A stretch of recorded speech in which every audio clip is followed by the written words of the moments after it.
saa 4, alafu labda tutakunywa tena saa 8, saa 9, mpaka ulale zikizidi 5, uko kwenye nafasi kubwa kutoboka meno kuliko ambaye amezi control.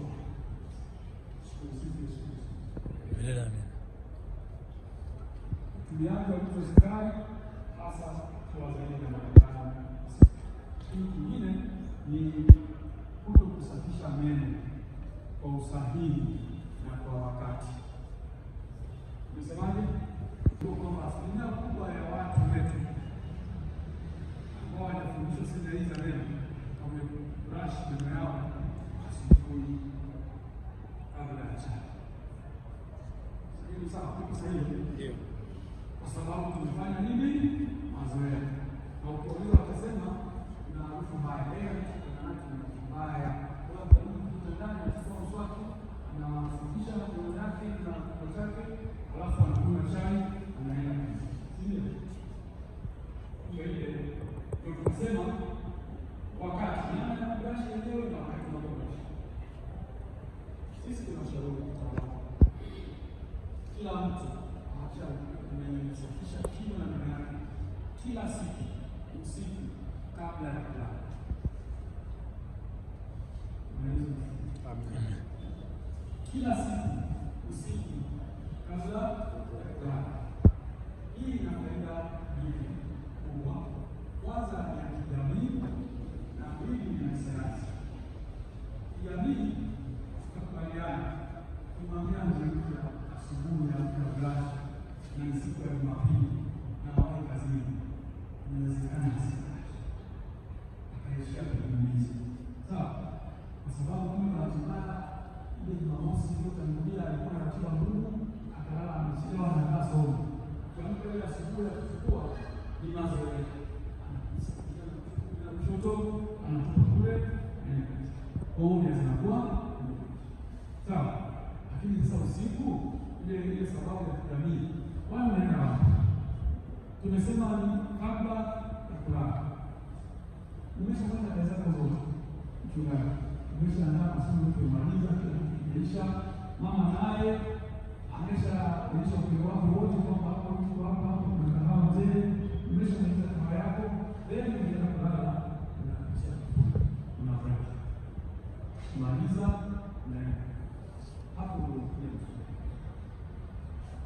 kwa nini? Kwa sababu ili meno yatoboke unahitaji kila vitu vitatu ili yatoboke. Jino lenyewe tunasema huo ndio mwenyeji, alafu bakteria, na bahati mbaya wale bakteria wenyeji wanaitwa nomophore, sio wale waliokuwa wanapita, ni wale ambao mdomoni ni nyumbani kwako. Alafu kitu cha tatu ni mabaki. Lakini kingine kwenye mabano ni muda. Inategemea ni kwa muda gani wakati atakuwa atakaa mdomoni ili aweze kufanya meno yako kutoka. Sasa tunajiuliza tufanyeje ili tusipoke? Vitu vipo hasa vitatu. Ni kipi tukiondoe ili meno yabaki salama? Unaweza kumwa yote alafu wewe mambo yako ukaachana nayo, si ndio? Lakini nasema hasa itakuwaje? Mungu aliyaweka kwa sababu yana kazi. Sasa ukiamua kazi yake itafanyaje? Haya, tuondoe basi wale bakteria pale mdomoni. Tumesema sio bakteria wasafiri au wageni, ni bakteria pia wenyeji ambao wana kazi ya ulinzi pale mdomoni. Tunaoita nomophore. Ni lazima wakae pale ili wao wahakikishe usalama wa pale, wasije bakteria wageni wakaleta matatizo. Watu wakija pale wakiwakuta walinzi watawafanyia fujo waondoke. Sasa tukiwaondoa wale itakuwaje? Kwa hiyo tumeona jino hatuwezi kuondoa, si ndio? Na wale walinzi tusiondoe. Tufanyeje? Mgeni pale mabaki ya chakula. Yale amebaki tu. Safari yake ilikuwa ni tumboni. Yale vyakula vikawa vivivu pale vikakaa pale mdomoni. Sasa vile tuliondoa. Kwa nini usiku? Kwa sababu hata kama umezidiwa kiasi gani na shida zake za dunia, starehe ya moyo au nafuu usingizi. Hata ukijibana utakosa masaa 6. Haya wakati ya chakula kitabu yanatosha sana kubadilishwa na wale bakteria walinzi kutengeneza tindikali. Hiyo tindikali ndio inafanya meno yetu ya kiboko. Sasa ni shida mahali kusema inachokusanya. Kuna watu wanasema daktari, huyo mdudu umeshatoa. Kuna mdudu analeta kuna nini? Sawa? Ila mmeng'enywa na ile tindikali iliyotengenezwa na bakteria kutokana na mabaki ya chakula.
Sasa unaweza kufanya x-ray ukaona ile shimo liko kiasi gani. Kwa hiyo sio yale ya zanisi.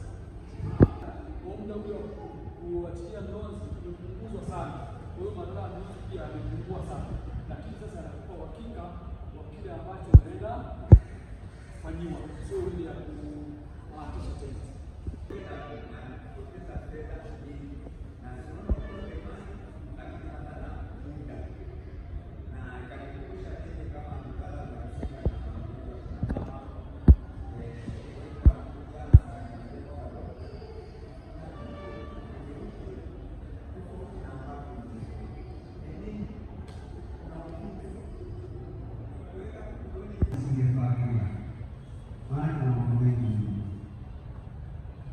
Na mmetenga muda wenu katika vitu vingi mlivyo navyo mkafika hapa. Nasema asanteni sana. Mwenyekiti, tuna nyuso ngeni na tumekumbukwa na nyuso za zamani. Niombe kutambua wale ambao ni mara ya kwanza kuja kwenye kusanyiko letu la wanaume. Wale ambao wamekuja kwa mara ya kwanza, naomba tunyoshe mkono. Na namba kubwa tu, asanteni sana. Ninaamini hamjapoteza muda.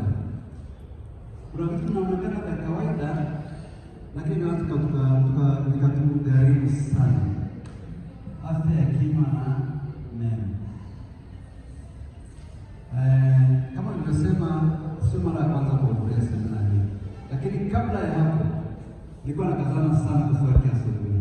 Nikiamka asubuhi swaki haraka unakimbia, lakini baada ya kupata ile semina nimekuwa nikiswaki jioni baada ya kumaliza kula na mwingine kitandani huwa naswaki. Na nimekuwa swaki kwa fadhili Bwana kuliko swaki